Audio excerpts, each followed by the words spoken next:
I'm Danielle Withers-Brown, the Lettings Director at Inspired Sales and Lettings, where we're with you every step of the way on your property journey. And today I want to talk to you about inspections. I hear you say, why do I need to do inspections? Am I allowed to do inspections? Well, here's some answers that will help you through. With regards to the inspections, are you allowed to do them? Yes, you are. It's your property and you're entitled to carry out the inspections, as long as you provide the tenant with sufficient notice. There should be a clause in your tenancy agreement of how much notice you should give your tenant. Normally within 24 or 48 hours is sufficient notice enough in order to conduct an inspection on your property. How often should you do them?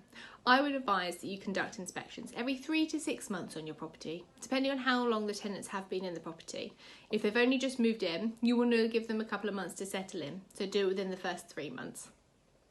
Then I would do it every 6 months. If the tenants have been fantastic and they've been in there for a number of years, I would maybe do it once or twice a year.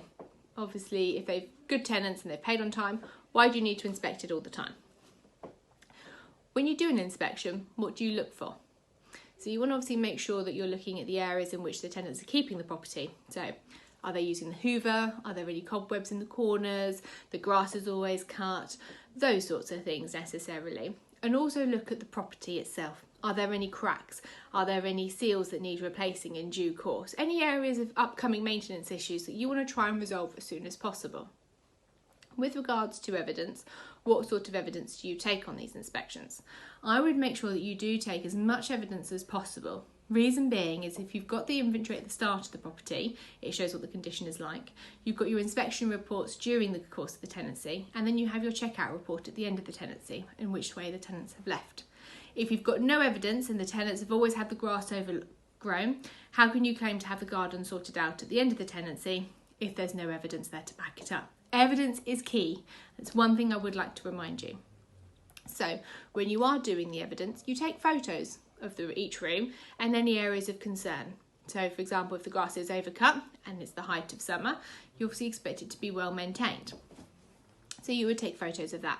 Try and make sure that there's date stamps on them as well. So then again, you've got all your evidence there. The other thing you want to look out for is right to rent checks on your tenants. You will need to make sure that these are up to date and valid. So when you're at the properties, make sure that the tenants have supplied you with an updated copy of their passport, visas or right to rent documentation, and take a photo of it as well for your records so you have got it to make sure that you are covered. So if you have any questions with regards to this or you would like to know more, please contact me, Danielle at Inspired Sales and Lettings.